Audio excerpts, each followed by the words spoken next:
Hum, Oi, senhor, gente. Tudo bem? Meu nome é André e eu tô aqui para compartilhar com vocês uma palavra do meu devocional hoje, que se encontra lá em João, no capítulo 14, e eu queria deixar alguns versículos, os quais se encontram no versículo 15 e no versículo 21. Diz assim: Se me amardes, guardareis os meus mandamentos. Aquele que tem os meus mandamentos e os guarda, este é o que me ama, e aquele que me ama será amado de meu Pai, e eu o amarei e me manifestarei a ele. Muitas das vezes a gente fica se perguntando como é a maneira prática de amar a Deus, né? A gente diz que ama o Senhor, mas a gente não consegue evidenciar isso. Muitas das vezes dizemos que amamos, mas esse amor não é real, porque como poderíamos amar o Senhor e descumprir, né? Não cumprir com as normas, com os mandamentos que ele nos deixou. Então, eu estava refletindo sobre, e à medida que eu paro para pensar mais sobre o amor de Deus, mais eu percebo que não conheço. Quanto mais eu paro para pensar sobre a imensidão do amor de Cristo, mais eu percebo que minha mente é incapaz de compreender em toda a sua totalidade o tamanho do amor de Deus por nós. Você tenta imaginar que Deus, o Criador do universo, e você imagina o tamanho da Terra comparado ao tamanho do universo. O Criador de tudo entregou o seu Filho, que também era Deus, para morrer como um criminoso. Ele não veio a este mundo e foi amado por todos, mas o fim da sua história foi que ele, como um ser humano visto pelas outras pessoas, pelos fariseus, como um blasfemo, como um homem desprezível, ele foi morto, foi açoitado. Mas foi justamente a morte dele, o castigo que nos traz a paz estava sobre ele, e pelas suas pisaduras fomos sarados. Então você imagina como nós poderíamos corresponder à altura, o grande amor de Deus? E é uma pergunta difícil. Eu estava lendo e o que eu percebi foi que eu realmente não amo a Deus como deveria. E isso é um dilema que todos nós cristãos enfrentamos. Quanto mais você pensa que ama a Deus, e você parar para refletir sobre isso, mais você percebe que não ama o suficiente. E que nós precisamos evidenciar isso através dos mandamentos.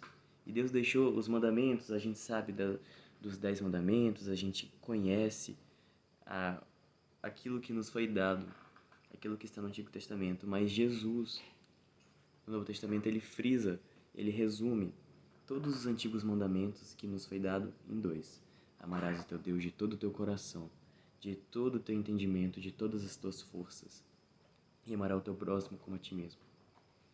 Então, muitas das vezes, aquilo que você quer evidenciar sobre o amor que você tem por Cristo, ele se resume no amor que você tem por Ele guardando os seus mandamentos. Quando você ama Ele, automaticamente você diz que ama o seu próximo. Você não pode amar a Deus sem amar o seu próximo, do mesmo modo que você não pode querer amar o seu próximo sem amar a Deus. Você precisa, em primeiro lugar, amar a Deus, que é o relacionamento vertical, e amar o seu próximo, que é o relacionamento horizontal. Então, se você de fato ama a Deus, se você também procura amar a Deus cada vez mais, que você venha procurar guardar os mandamentos que Ele te deu no seu coração. Não é fácil. Você precisa carregar sua cruz, você precisa abrir mão de muitas coisas, porque se você também de fato ama a Deus, você larga o mundo, né? A palavra de Deus diz assim: considerai-vos mortos para o pecado e vivos para Deus em Cristo Jesus. Então não é fácil você ter que abrir mão de tudo, mas é recompensador.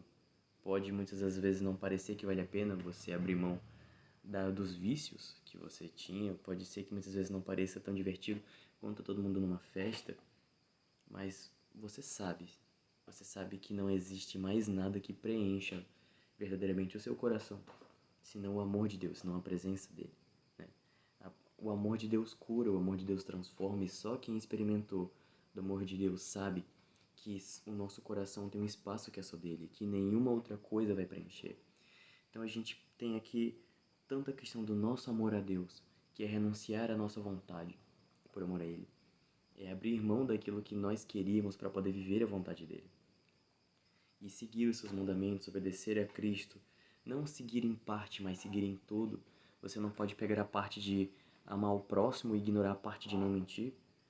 Você não pode pegar a parte de que Deus morreu por você e que você tem que fazer ao bem aos irmãos da igreja e deixar de fazer as pessoas de fora, né?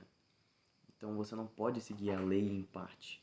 Se Deus deu um mandamento, Ele não deu para nós seguirmos o mandamento fragmentado, mas Ele nos deu uma ordem, né? Amarás ao teu Deus de todo o teu coração e ao teu próximo como a ti mesmo. Enfim, é isso que eu queria dizer. Jesus preenche o nosso coração, qualquer vazio, qualquer dor. Ele é o médico dos médicos e a maneira como nós podemos amar a Deus é guardar os ensinamentos. A palavra diz aqui no versículo 26, mas aquele Consolador, o Espírito Santo, que o Pai enviará em meu nome, vos ensinará todas as coisas e vos fará de tudo quanto vos tenho dito. Você não está nessa sozinho. O Espírito Santo te ajuda a lembrar dos ensinamentos de Deus. Então, sempre que você for agir, não tente agir segundo sua emoção, né? Porque as emoções, os sentimentos são temporários. Elas podem até fluir aqui dentro, elas podem até borbulhar dentro de você. Mas se você sabe que não vem de Deus, você sabe que isso te enche de ira, te enche de inveja, que você não venha externalizar isso, mas que você venha reprimir, que você venha se esvaziar de si mesmo para se encher de Deus. O Espírito Santo te ajuda a lembrar da palavra do Pai, para que quando você for agir, para que quando você for falar, você não fale por si, mas você fale segundo a palavra de Deus, né? Quer comais, quer bebais, façais qualquer outra coisa, fazei tudo como se fosse para Deus. Você vive para Ele agora. Então a nossa maneira de honrar a Deus é guardar os seus mandamentos e viver para Ele. Valeu, gente. Fiquem na paz.